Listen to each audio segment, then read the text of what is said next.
Maka diharamkan dalam Islam di kuburan beribadah. Baik itu sholat, baik baca Quran, baik sedekah, baik menyembelih kurban, akikah, dan yang lain-lain dari jenis-jenis ibadah. Sedekah, sengaja datang ke kuburan itu untuk sedekah, walaupun dia niat karena Allah, maka ini semuanya adalah masuk kepada perantara-perantara kesyirikan. Yang dinamakan yang benar itu adalah kebid'ahan. Jadi bukan syirik kecil. Sebagian ulama mengatakan dia syirik kecil. Ibadah di kuburan itu syirik kecil karena menghantarkan kepada syirik besar. Namun yang rajih sebagaimana dalam kaidah kita malam ini, bahwa dia bukan syirik kecil tapi amalan-amalan bid'ah. Assalamualaikum warahmatullahi wabarakatuh. Teman-teman semuanya, kali ini saya akan mengomentari salah seorang Ustadz Wahabi dari Sunda juga, Abu Ghazi As-Sundawi. Aduh ya Allah. Ustadz Abu Ghazi ini menyatakan bahwa semua jenis ibadah tidak boleh dilakukan di kuburan. Sodakoh apa? Gimana ya? Kok pendapat mereka itu seakan-akan kontradiktif dengan pendapat-pendapat dan kelakuan mereka sendiri. Ayo kita pikir seperti ini. Kalau semua jenis ibadah itu dilarang di kuburan, ini diarahkan kepada orang-orang aswaja yang membaca Quran, membaca zikir di kuburan itu. Jenis ibadah, ingat, kita oleh Rasul dianjurkan untuk menyampaikan salam, memanggil salam terhadap ahli kubur. Assalamualaikum ya ahlad diyar. Pertinya ini, apakah salam bukan ibadah? Yang kedua, sholat jenazah dilakukan di kuburan. Sebagaimana ketika Pak Ustadz Yazid Jawas meninggal dunia. Apakah sholat jenazah bukan dari bagian ibadah? Kenapa boleh dilakukan di kuburan?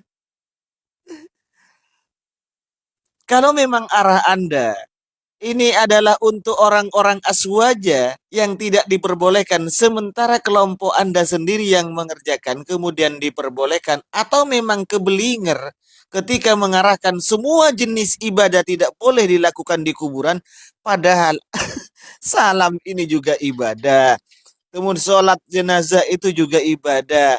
Baca Quran ya ibadah. Zikir ya ibadah. Sedekah ya ibadah. Semuanya dilarang begitu. Kenapa masih dianjurkan di dalam syariat untuk assalamualaikum ya ahlad diyar minal muslimina wal muslimat, kalau seperti itu. Kemudian sholat jenazah itu.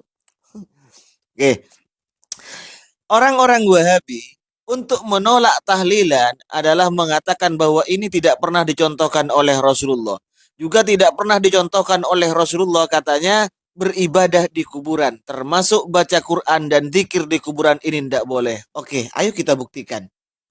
Sebenarnya, apakah memang benar Rasulullah tidak pernah mencontohkan mengirimkan pahala bacaan atau berzikir untuk orang yang meninggal dunia? Oke, silakan ini lihat.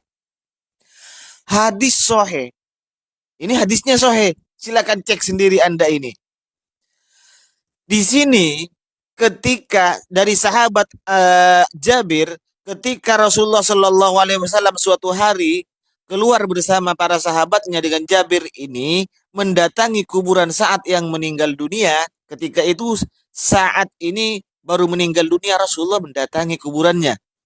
Nah, beliau itu berada di samping kuburan saat Rasul dengan para sahabatnya.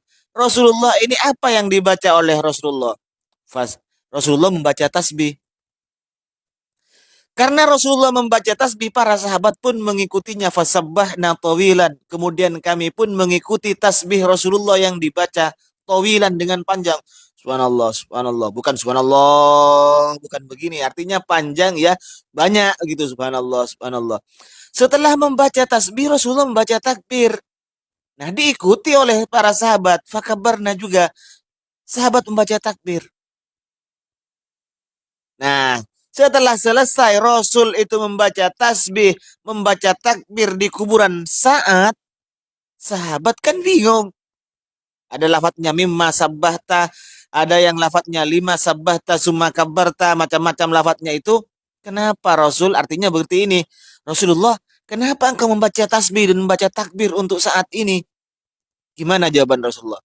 Laqad tadayaqa ala hadzal 'abdi shalih qabruhu. Kuburan saat ini sedang dihimpit sempit Kemudian setelah dibaca tasbih, dibaca takbir oleh Rasulullah Sallallahu Alaihi Wasallam, kuburannya diluaskan oleh Allah Subhanahu Wa Taala, kuburannya dilapangkan oleh Allah Subhanahu Wa Taala. Ayo cek hadisnya ini. Di dalam Musnad Ahmad ini dikeluarkan oleh di dalam kitab Musnad Ahmad. Ternyata status hadisnya sahih. Di Irwaul Ghalil, karangan Syekh Albani juga mengatakan rijalnya adalah sahih, para perawinya adalah sikot. Di terakhir ini buka halaman berikutnya, sahih. Status kesimpulan hadisnya. Jadi yang melakukan pertama kali, memberikan contoh pertama kali untuk melakukan zikir beribadah di kuburan Rasulullah. Kenapa ente melarang, Wahabi? Ini Rasulullah Shallallahu Alaihi Wasallam yang mengajarkan, memberikan contoh kepada kita untuk mengirimkan pahala bacaan terhadap orang yang meninggal dunia. Oke lah, jangan dikatakan mengirimkan, untuk membaca bacaan terhadap orang yang meninggal dunia. Yang memberikan contoh adalah Rasulullah Shallallahu Alaihi Wasallam sendiri, suri tauladan terbaik, panutan kami. Bukan Anda panutan kami, tapi Rasulullah Shallallahu Alaihi Wasallam. Ayo, seenaknya Anda bilang bahwa ini bid'ah, ini bid'ah, bid'ah. Kalau literasi Anda kurang baca, masih kurang, ndak usahlah soal seperti itu. Ndak usah. Padahal Rasul sendiri yang mengerjakan, Rasul sendiri yang memberikan contoh. Anda tolak juga. Paling-paling alasan Anda itu dilarang menjadikan kuburan sebagai masjid. Artinya ditakwil sendiri, ditafsiri sendiri bahwa itu dilarang beribadah di kuburan. Pret itu namanya. Padahal Rasul sendiri yang mencontohkan. Paham, Bi?